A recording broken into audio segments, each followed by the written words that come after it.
Who are your competitors? In this space, none. People who have investments in that industry are already telling you that it exists.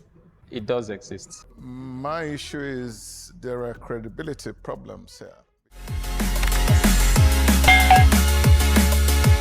All right, guys, welcome back. Welcome back. We're going to be talking about everything that went down in the episode 6 of The Lion's Den. This is the part 2. If you are probably coming in here and you don't understand the conversation, you probably want to check out the part 1 video of the episode 6. But even if you don't check that out, it's still the same thing. We're talking about the 4 entrepreneurs who came into the Lion's Den in the episode 6, and I basically decided to share it into 2 videos so that the videos will probably not be too lengthy for us to be able to digest and talk more elaborately about them. If you're coming into my channel for the very first time, thank you so much. Don't forget to subscribe to this channel. Don't forget to hit on the like button. Don't forget to turn on post notification. Let's get into it right ahead. So you guys know that the 4 entrepreneurs, every episode has 4 entrepreneurs. We've talked about the 2 entrepreneurs who came into the den. The first entrepreneur, who was Eluzini, who was pitching the security app, Gatekeeping app, and he didn't get anything.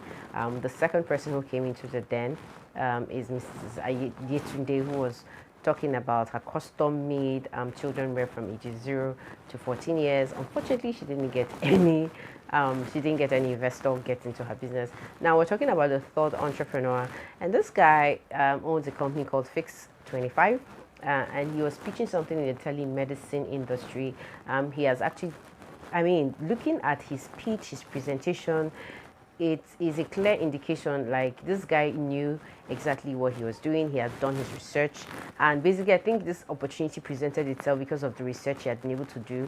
He had explained that he does automation for businesses, and so basically he was pitching to come into the telemedicine sector to render services, help those hospitals, HMOs, those health sectors, manage their customers, their clients' data more appropriately, and of course in a digital manner.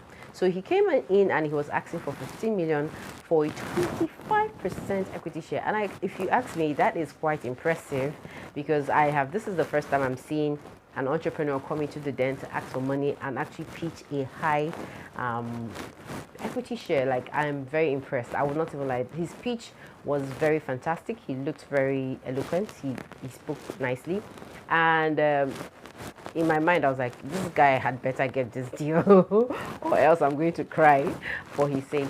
So after his speech, the first question that was asked was, who are your competitors? I think Mrs. Adenike asked that question, and no, I think Mr. Dan asked that question, and he said no, that he didn't have any competitor, that it was more like he was coming to the sector in a different angle, that he was actually providing the health sector with a tool they could use, and they can even customize to their own services. And they're just like they're just the automation service provider. They are just the middlemen who are just helping this service providers, these HMOs, run a more digital-based business. And so he sounded very interesting. He looked very pretty good. But unfortunately, Mrs. Adenike came in. I'll tell you, this woman has a way of being the spoiler alert for some entrepreneurs. And then she said, that she knows some hospitals that have been using services like this. And she talked about low cardiac hospitals. And of course, me and you are used to the lower cardiac of hospitals, of course, who we know do these things with pen and paper. And basically, maybe with her experience, maybe with her exposure, she probably has an idea that, or has seen, or has been a part of probably the health sector that does some kind of advanced, imputing of data and everything. Anyways, at the end of the day, Mrs. Adenike said what she said, and it was more like this guy was thrown under the table. And at the same point, this guy that had said that there was no competition, they were new in the market, was saying, okay, yes, that these things exist. And basically, I think that was the thing that completely ticked Mr. Dan off, because he came back and he was like, just a few minutes ago you said you didn't have competitors, now you're agreeing that you have competitors. And immediately he automatically excused himself from the deal. He said he was not going to invest in, because he had problems with his credibility, what he said. So this goes a long way to say that you just need to learn how to be very truthful. You need to be very, very honest. You need to think through a lot of questions that might come into you so that you don't get humped in the head, like this guy who was actually having a great start. Basically, I think a lot of people fell in love with his estimation, because this dude was explaining that in the telemedicine industry, that about 66, there were 66 HMOs that they were going to be servicing, because that was their target, and that there were 33,000 hospitals. I mean, these guys clearly knew their audience data, and they talked about that the profit margin would be as high as 75%, and which was quite interesting. Anyway, Bolaji Balogun decided to get in. This guy is he is a serial entrepreneur. He is a serial investor who rides into businesses, and the things he sees, I don't know, for some reason I think some of those lions don't see it. He sees farther than them. I'm not saying this to discredit any lion, but I just see that Bolaji has just this very savvy way of understanding or seeing something that a lot of these other investors don't see. So at the end of the day, Bolaji came in and was like, okay, I'm going to make you an offer. I see you solving a problem in a very delicate sector. And then he made an offer. He said, okay, I'm going to give you all the 15 million you want. And he said it's going to be a 50-50 deal. And that he said the 5 million was going to be, I think, equity, and then the 10 million was going to be repayable, but that he was going to be patient enough to wait till they can pay, that if they cannot pay at the beginning, that it would be accrued interest. And at the end of the day, he presented a very, very interesting offer that was quite interesting. But of course, even in between this presentation, or some lions had not actually agreed. Those two lions had opted out, which was Mr. Dan and Mrs. Adenike. Bolaji was the third person. Kiara had to still talk, and Mr. Paul had to still talk. And then Paul jumped in. Paul was like, I don't share that same enthusiasm that Bolaji has. I don't see how you're going to be able to get into the sector. Like, Paul was like, I have my sentiments. I don't think I can invest in it. And he actually backed out. But Kiara came in, Kiara asked a question, and Kiara's question was, have you started deploying this to, Kiara asked a lot of interesting questions, and I think I look out for his questions. He is very, very particular about numbers. He said if they had met up with any tech company that they could partner with. He asked some very sensitive questions, and he said, how much money have you put in? And then dude said he had put in about 3.5 million. He said a lot of money, but at the end of the day, he had to actually say the amount he had put. He said he had put about 3.5 million. At the end of the day, Bolaji just came in and said, said some very interesting things, made an offer, said it was going to be a 50-50 deal. And of course, it was an equal partnership thing. And he said once he gets his money back, which is 10 million, that he's ready to go back to, I think, 25% or 20% of the equity share with him. This guy came with a counter offer and said, would you do repayable 5 million? And he said, no, it would be charity. And at the end of the day, when it was clear that it was only Bolaji's offer that was on the table, Oga had to accept, and that was how that deal was sealed. So the very first entrepreneur who got the very first deal, and was the third entrepreneur who came into the episode 6 of the Lions Den. He got his 15 million naira, but for a 50-50 deal, and I think it was still a win-win if you ask me. The fourth entrepreneur that came in was actually this very, very, nice-looking guy who came in with the rice business. He came in brown rice, so he was coming in to do distribution of brown rice. He was asking for an outrageous sum of money. He was asking for 100 million naira. And of course, he came in with a very interesting, he said 20%, and I think it was quite interesting and reasonable for him to say that, because most entrepreneurs who come in will say 10% or 5%. But he said, okay, I want 100 million, you guys will get 20%. So at the end of the day, I think at the first note, a lot of the lions had a big problem with what he was pitching.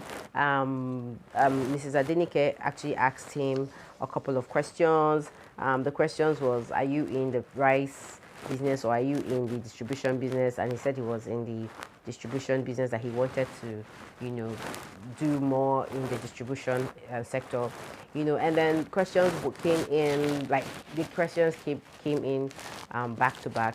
And the next question was, Mr. Dan actually had to tackle him.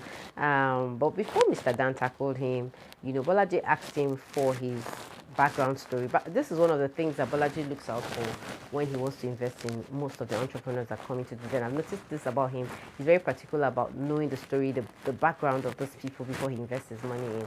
You guys know the story about the Travello guy. The only reason why he invested was probably because he had an idea, okay, where is this guy coming from? Can I see why I should invest in him? So I think Bolaji was just looking for the story because he had a very interesting business, of course, which I think would be very profitable and which the investors should be interested in. But maybe he needed a backbone. And then the question was, what have you done before now? He said he had worked with his father, after his master's, and then he had oil and gas. And basically when he talked about his numerous working experience, that was where Paul, when he came in, Paul was like, it looks like you've done a lot of different things, and are you sure you're not going to get tired of this one you're coming into? Because, he was pitching for a distribution business, and at the same time he was talking about owning a rice mill company, mini rice mill company. So it was more like he was trying to start a business, but he was already pitching another business. So it was a bit complicated. He said he could go into sugar, rice, that. And I feel that was the thing that sold him out. That was the red flag, in his business. And basically this was one of the things that Mrs. Adenike pointed out. I don't know, but Mrs. Adenike has a way of pointing out the red flags very fast. Maybe it's because of her feminine prowess. There's this thing about being a female. You get to see some hidden things. So the questions came in. Credibility was something that some of those people were asking for. Mr. Paul said, you're asking for 100 million. The money you're asking for is too much. And honestly, in my own candid opinion, I think if that young man had asked for, I think if Chukuma had asked for a lesser amount, maybe 10 million, 20 million, maybe he would have gotten an investment. But, just going straight to 100 million, and looking at what he needed the money for, he was more like he just needed other people's money to grow this business very fast. It looked like he didn't have a solid ground yet. So there were a lot of skepticism from the minds of the lions. Mr. Dan said something about, when I was your age, I would have just looked for a space and run this business and made it more successful. They gave a lot of hints that I feel like this Sukuma guy actually needs to take seriously. And then the question that broke everything was when he was asked, do you earn a salary from your business? And he said, no, I put everything back, profits back. And, Mrs. Adenike was like, okay. So you just take what you like. So how do you take care of your family? That was a question Mrs. Adenike asked. You have 3 children and then your wife, so you're a 5-man family. How do you take care of your family if you don't take from your business? And he was like, I take 200 to 250,000 every month. And of course, guys, 200, 250,000 is money if you ask me. So why would you say you don't earn from your business? I think that was just the thing that just broke the camel's back. When he made that revelation, it was more like he didn't have a structure in his business. It was more like he was just doing a one-man business. He didn't know how to handle a lot of things. And I think this is where it points to the fact that a lot of entrepreneurs feel like once you say you're taking money from your business, you're doing the wrong thing. I think it's wrong. I take money from my business because how am I supposed to survive? How am I supposed to do my calculations right? How am I supposed to know if I'm profitable or not? So there is a learning curve to all this. At the end of the day, it was just one entrepreneur who got the deal. And if you ask me, his thorough, thought-out plan was what helped him to really get that deal. And of course, he was very smart. I think some of these entrepreneurs kind of lost it in the way. For basically, that's why we're watching this reality show. We're watching it so I would know what to spot in our business to put them in place. So that if we have an opportunity to have an investor who would know what to say. And then I hope you got value. If you did, throw me your comments. Don't forget to like this video and check out my older videos. I'm going to see you all in another episode. For now, bye-bye, and thank you so much for your watch time. You're asking for a lot of money at an extremely high valuation to start a new business. Most of our entrepreneurs think that they can be heroes by not collecting salary. Yes. And they don't understand that they and the business are 2 different entities. We call it in investing the difference between personal pocket and common pocket.